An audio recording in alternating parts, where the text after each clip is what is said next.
मित्रांनो, नमस्कार. Share market सतत कोसळत चाललं आहे आणि मराठी माणसाची जीवनाभरची पै जी लावलेली आहे त्यांनी कमवून, ते आता शेअर मार्केटमध्ये 5 महिन्यानं कोसळल्यानं सगळं काही खाली येत आहे. तर आता पुढं काय करायचं? याच्यासाठी मी ही व्हिडिओ बनवत आहे.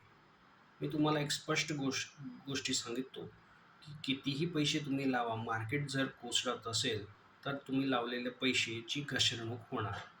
मग शेअर मार्केटला एस-आय-पीमध्ये पैसे गुंतवायचे की नाही? किंवा शेअर घ्यायचे की नाही? तर त्याच्यावर एक सरळ उपाय आहे, की तुम्ही जे काही आतापर्यंत लावलेलं आहे, ते आता इन्व्हेस्टमेंट बंद करा आणि त्याला तसंच राहू द्या. मग पुढचं इन्व्हेस्टमेंटचं काय करायचं? त्याच्यावर एक मी तुम्हाला चांगली गोष्ट सांगतो, की तुम्ही गोल्ड आणि सिल्वर फिजिकल फॉर्ममध्ये घ्या आणि सोनं आणि चांदी तुमच्या मुलांच्यासाठी साठा करा.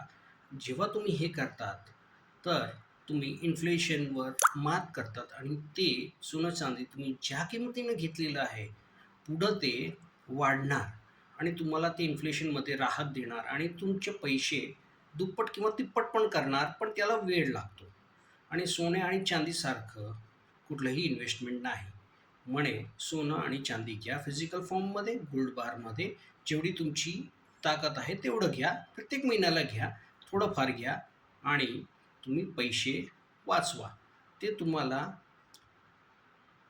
खराब कालावधीमध्ये तुम्हाला खूपच चांगलं इन्व्हेस्टमेंट रिटर्न देणार. जय हिंद, जय भारत, जय महाराष्ट्र.